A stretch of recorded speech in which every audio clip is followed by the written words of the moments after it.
ապահով Հայաստանի որտեղ իշխող դառնա համերաշխությունը, փոխադարձարդանքը, հասկացողություն, ոգին, Աստված պաշտությունը եւ ներքինը պիտի շարունակի ապրել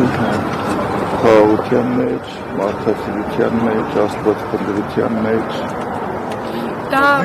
տեղի կունենա նաև իշխող ուժի վերարտադրության դեպքում սրբազաններ, որովհետև իրենք իրենց քարոզչական նախընտրական քարոզչության մեջ քվեին խնդրում քաղաքացիներից, որպեսզի նաև վեհապար հայրապետին հանգստի կոչեն։ Ընտրությունների ընթացքում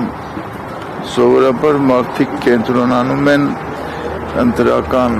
գործընթացի իշխանություն ունենալու, իշխանություն ընտրելու վրա։ Բայց դուք էլ շատ լավ պիտի իմանաք, որ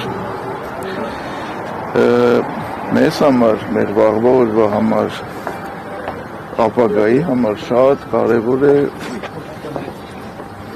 ուրեմն թե մենք ինչ հասարակություն ենք կերտում, ոչ թե ում ենք ընտրում։